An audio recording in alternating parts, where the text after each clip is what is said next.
Hello, guys! Amiga e amiga que nos acompanha aqui no AgroConnection, sejam bem-vindos mais uma vez para o nosso boletim semanal com a atualização dos dados climáticos aqui da nossa região do Corn Belt e também o avanço da safra agrícola norte-americana fornecido pelo USDA. Gostaria de lembrá-los de seguir o nosso canal, curtir o nosso vídeo e ativar as notificações para que vocês sejam avisados toda vez que tivermos conteúdo novo por aqui. Também convido vocês a irem nos comentários, dizerem lá o que acharam dos nossos vídeos e se tem algum assunto novo que vocês gostariam que fossem abordados. Aproveito esse momento para fazer menção aos nossos parceiros que nos dão todo o suporte para que nós possamos manter o nosso canal. Dentre eles nós temos AgroS2, temos também a Fertifácil e a Voar Agro. Um outro recadinho rápido, pessoal, gostaria de lembrá-los sobre a nossa nova série que se chama Agro do Tio Sam. Essa nossa série aborda assuntos que relacionam a agricultura com os estados norte-americanos. Na última semana, se você ainda não viu, vai lá ver os nossos últimos vídeos, que na última semana nós apresentamos a agricultura do estado do Novo México. Bom, como de costume, sem mais delongas, vou pedir que o nosso editor solte a vinheta e já já voltamos com mais informações bacanas aqui para vocês.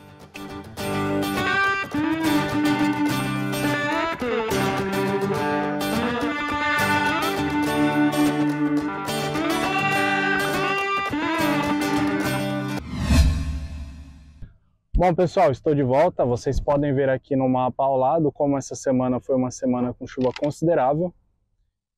E nós temos também, para a próxima semana, uma previsão com chuva moderada.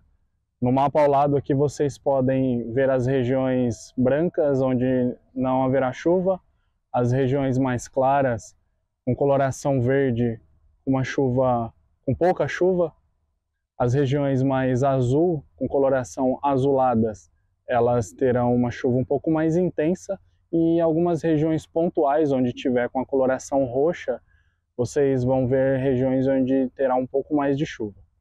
Aqui no estado de Ohio não foi muito diferente. Nós tivemos a última semana com temperatura média de 23 graus Celsius e uma precipitação média de 23 milímetros. Nós já estamos com a soja e o milho aqui avançando para a fase reprodutiva.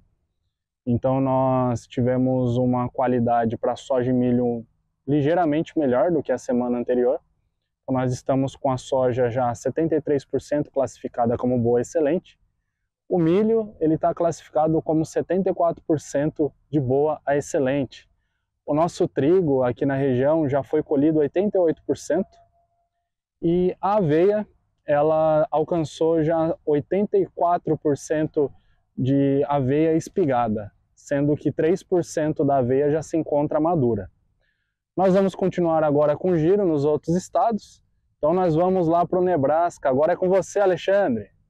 Buenas, amigos e amigas do AgroConnection, Alexandre aqui para trazer o que de mais atual tem aqui no estado de Nebraska, mais na parte centro-oeste. Como vocês podem ver, hoje o cenário não poderia ser diferente. Vamos falar um pouquinho de trigo, já que a gente iniciou a colheita por aqui, para esses lados, bastante produtor colhendo a oeste, perto do Colorado, a oeste de Kansas, aqui em oeste de Nebraska também, uma safra que em alguns locais, como para a gente aqui, os primeiros dados de produtividade são muito bons, o trigo aí que não precisou em nenhum momento ser irrigado, conforme vocês vêm acompanhando, as chuvas têm sido em volumes bem adequados, tanto para o milho e para a soja, mas também para o trigo, que aí está chegando próximo dos 100 sacos por hectare, em áreas boas ainda está até passando desse valor.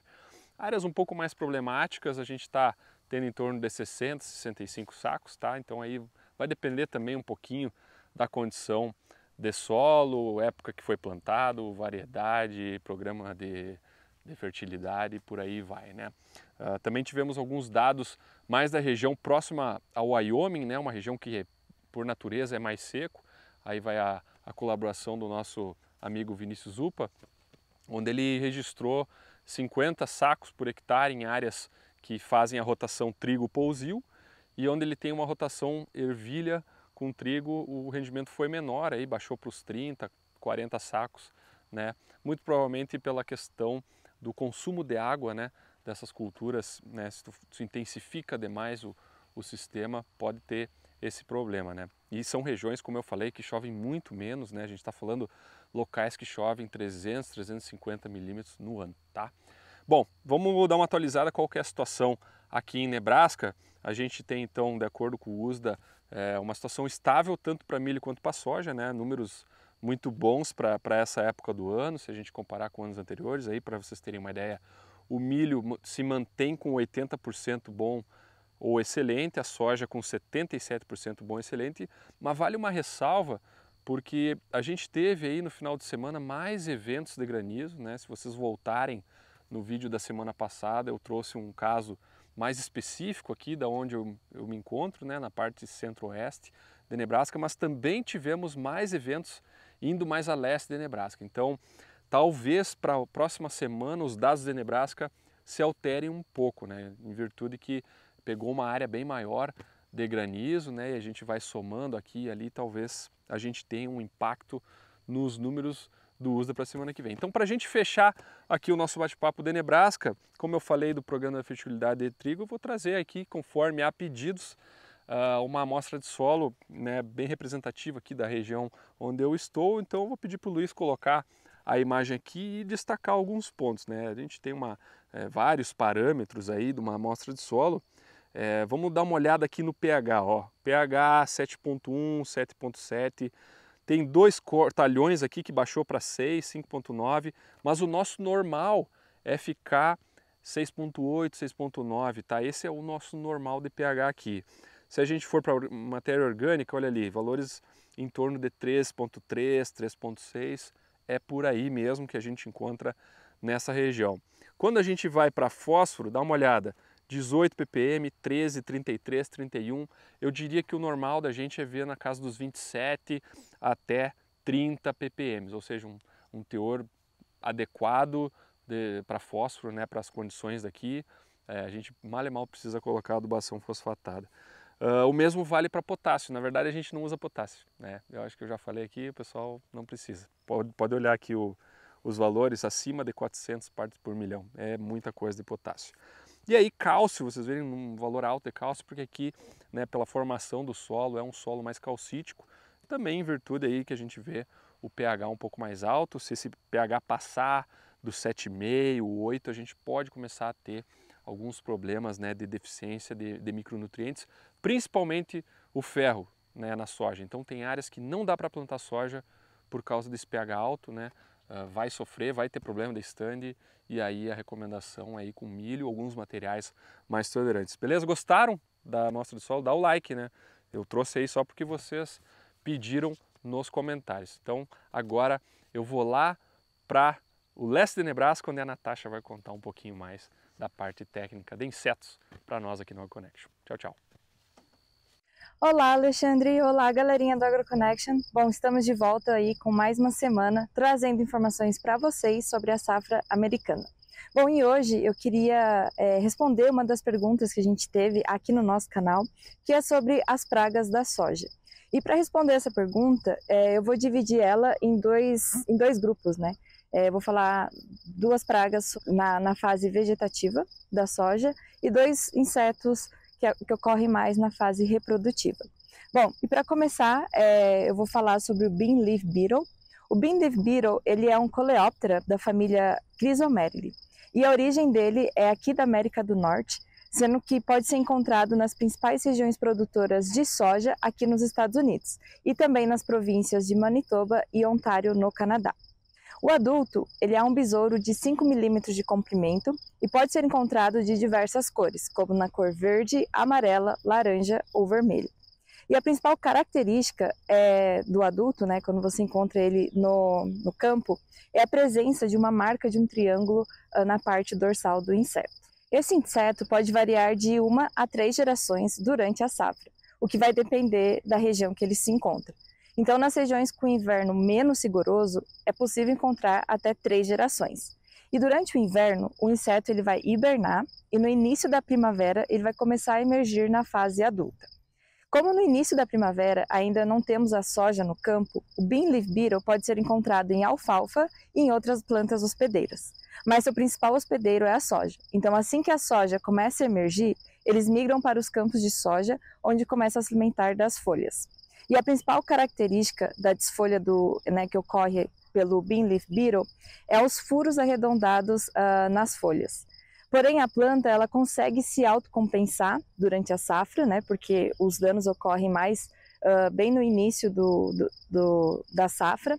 E aí, durante a safra, a planta ela vai se recompensando e aí o dano causado pelo Bean Leaf Beetle acaba não causando muito impacto na produtividade, lógico que dependendo do nível de infestação.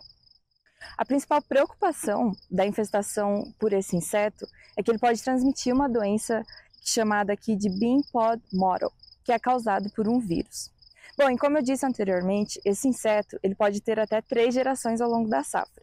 Então, caso haja a terceira geração, essa geração vai ocorrer durante a fase reprodutiva da soja. E aí nessa fase, o Bean Leaf Beetle ele pode causar danos diretos, certo? Porque eles se alimentam tanto da vagem quanto das sementes também, o que pode causar danos na produtividade. Em relação ao controle, ele é recomendado que se inicie o controle quando se atinge 30% de desfolha na fase vegetativa e 20% na fase reprodutiva. Bom, e outro inseto que ocorre também na fase vegetativa da soja é o gall mead, soybean gall mead, que eu já falei aqui no nosso canal, que é o inseto que eu trabalho. Bom, agora eu vou falar um pouquinho mais em detalhes para vocês. Então, o gall mead, ele é uma díptera, tá? Da família Cecidomyia, e a origem dele, a gente ainda não tem nenhum estudo que comprove que eles se originaram aqui dos Estados Unidos, mas por enquanto a gente só tem encontrado essa espécie aqui nos Estados Unidos e em 7 estados da região do Midwest. Bom, o soybean gall mead é uma pequena mosca que vai causar dano no caule da soja. O adulto começa a emergir no início de junho, quando as sojas estão ainda na fase vegetativa. Daí as larvas das moscas, elas se alimentam do caule da planta, causando dano no floema e no xilema. E aí com isso, a planta ela não consegue translocar nutrientes e água para o resto da planta. E aí o resultado é que as folhas elas começam a murchar. Então esse é um dos sintomas que você pode encontrar no campo. E além desses sintomas das folhas murchando, você também pode encontrar, você também pode observar umas marcas mais escuras na base do caule da planta quando ela está infestada pelo soybean gall mead.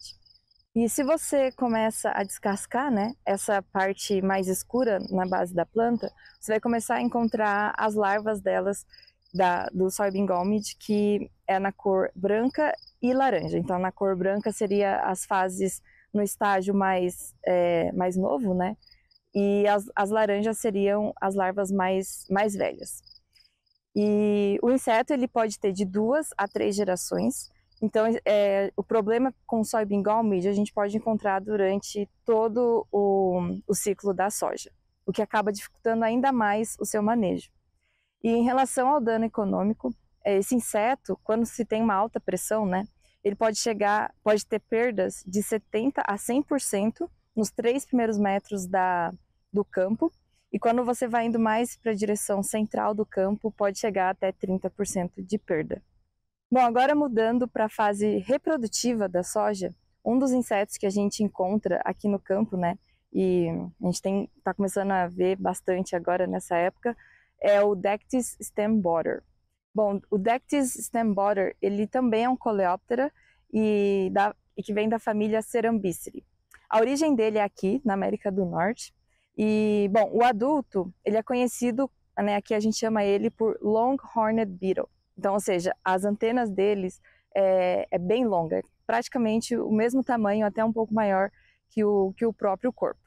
O adulto ele pode chegar até 13 milímetros de comprimento e ele possui uma cor acinzentada. Mas são as larvas que vão causar o dano na soja.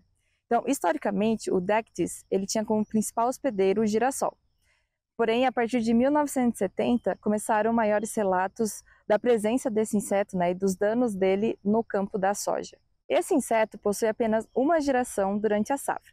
Então, no final de junho, início de julho, né, que é mais ou menos nessa época que a gente está agora, os adultos começam a emergir e após o acasalamento, as fêmeas elas abrem um pequeno buraco no pecíolo da planta para ovoposição. Daí vários ovos podem ser depositados em uma planta, porém só uma larva. Você pode encontrar somente uma larva em cada planta, porque as larvas elas têm os hábitos canibais. Então a larva ela vai se mover do pecíolo da planta, né, até a haste principal, e daí a larva ela vai ir causando túneis no interior da haste. A larva ela tem um padrão de movimento que vem do topo da planta para a base, porque é na base que a larva ela vai hibernar durante o inverno.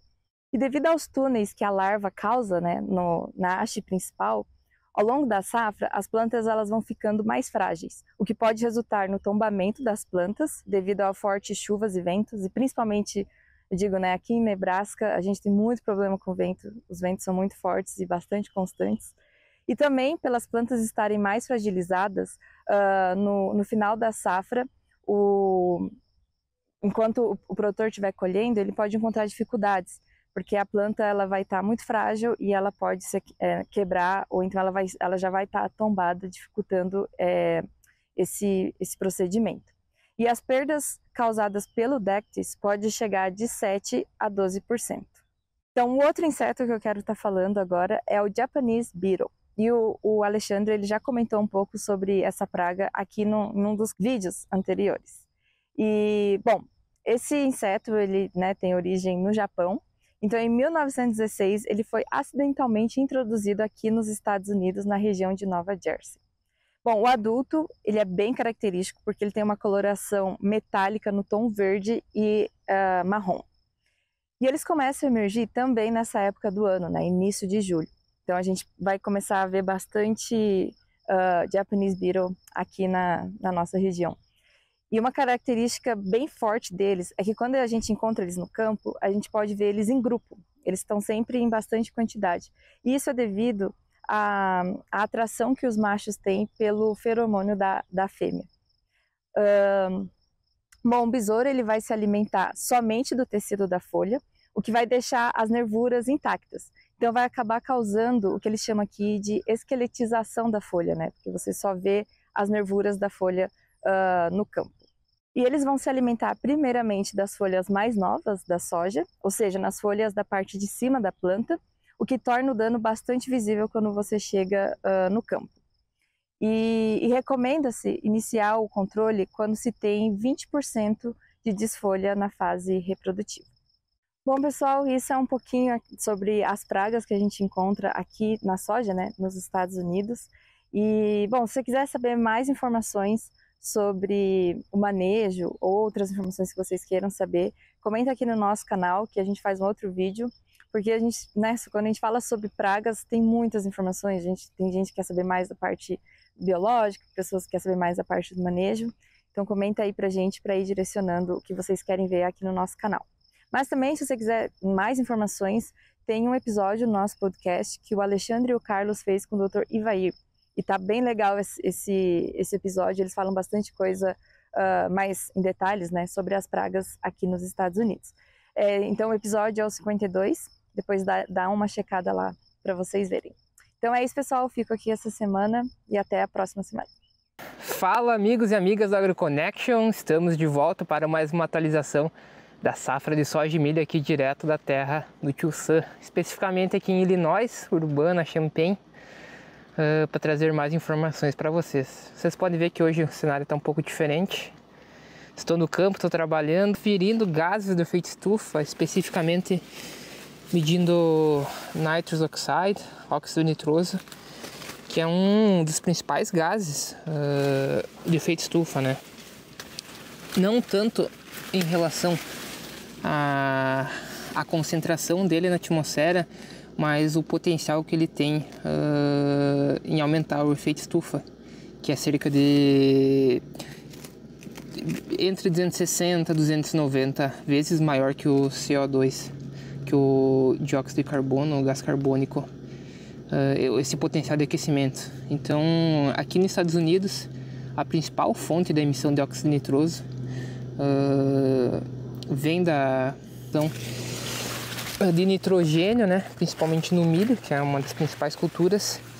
E a gente está medindo esse processo então da emissão de óxido nitroso, que principalmente se dá por áreas anaeróbicas, né, com bastante umidade e uma temperatura ótima, que é geralmente quente, que aumenta então essa taxa de emissão através do processo de nitrificação, né? Então aqui, como vocês, a gente tem o famoso GasMatch, que é o nosso equipamento que mede não só óxido nitroso, nitrous oxide, mas outros gases como metano, CO2, enfim. E aqui nós temos a nossa chamber, nossa câmera, que tem um tubo que succiona o gás da câmera e outro que retorna. Então a gente vai vendo as taxas de aumento que vai se concentrando dentro dessa câmera em relação à emissão de nitrous oxide, do óxido nitroso. E aqui a gente tem nossos dados. Vocês podem ver que a gente tem um alerta em relação ao vapor de água, que está muito úmido, né? Acabou chovendo muito aqui em Illinois, especificamente aqui na região de Champaign, onde choveu mais de 1 inch, mais de 25 milímetros recentemente, só em um dia, né? Se a gente juntar todos os dias da semana, que eu vou falar mais pra frente, aí acabou chovendo muito mesmo. Então a gente fica aqui por 5 minutos e acaba vendo as taxas de óxido nitroso que vai sendo emitido. E é isso aí. E especificamente nesse experimento aqui eles estão avaliando sistemas diferentes de aplicação de nitrogênio para avaliar essas diferenças aí, então, em relação à emissão de óxido nitroso. Outras formas que eles trabalham aqui é protegendo, né, essa fonte de nitrogênio aplicada e ainda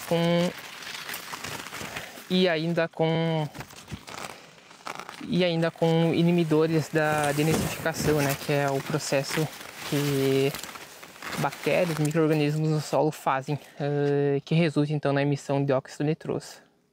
Falando agora então do relatório de FDA que foi lançado essa semana, do USDA, eles reportaram que 77% do milho se encontra em condições boa ou excelente, onde desses 39% se encontra na fase de bonecamento. Vocês podem estar se perguntando, né? Vocês viram um mapa de seca aí da semana passada e também dessa semana. Illinois vinha passando por uma seca, mas como é que 77% do milho aqui se encontra nessas condições boas ou excelentes? Essa seca é localizada, não é grande parte aqui de Illinois, né? E para vocês terem uma ideia, se vocês comparar com os mapas do ano passado, essa seca é muito menos expressiva. O ano passado foi em todo o estado e com um grau maior. Então, como alguns de vocês devem se lembrar, o ano passado a gente tinha cerca de 60% das áreas com condições razoáveis e muito ruins. Então, só para vocês terem uma noção em relação a essas duas safras. Partindo para a soja, 43% da soja está florescida aqui em Illinois, 19% adiantada em relação ao ano passado. De acordo com o USDA, 66% da soja se encontra em boas ou excelentes condições. E a soja também enfrentou o mesmo cenário que o milho, né? Quando a gente compara o ano passado, estando muito melhor esse ano. Falando do clima agora, eu gostaria que vocês dessem uma olhada aqui nos mapas que o Luiz vai botar aqui de seca, comparando nessa mesma época o mapa de seca do ano passado e desse ano. Vocês conseguem ver que o ano passado a seca era muito maior em grande parte do estado e mais acentuada, né, com um grau maior em relação a esse ano, que é numa parte menor aqui no centro do estado, pegando a parte do centro-leste e também centro-oeste. Novamente, então, esse ano a gente tem uma parte com seca, mas elas são menores e menos severas quando comparado ao ano passado. Então, o que acaba justificando essa maior qualidade de soja e milho esse ano. E também, essa semana acabou dando uma boa chuva. De maneira geral, então, a gente vem com seca aqui em algumas áreas, mas como eu falei, essa semana acabou chovendo praticamente em todo o estado, como vocês podem ver no mapa aqui, separado por regiões.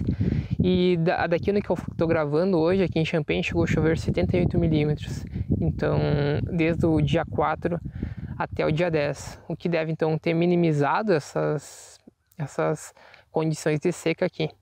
E nas regiões que foram mais afetadas pela seca, que estavam mais secas, chegou a chover até 60 milímetros. Então, um período crítico nesse momento, a pressão de pragas e doenças agora tende a começar a aumentar.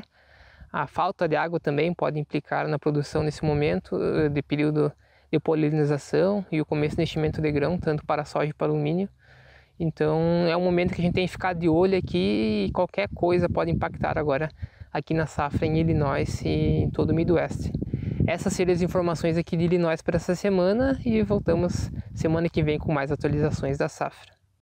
É isso aí, pessoal. Hoje nós vamos ficando por aqui. Se você ainda não deixou o seu joinha, vai lá e curte o nosso vídeo. Siga a nossa página, o nosso canal aqui no YouTube. Sigam as nossas redes sociais. E semana que vem nós voltamos com mais notícias interessantes e bacanas aqui da safra norte-americana. Stay tuned!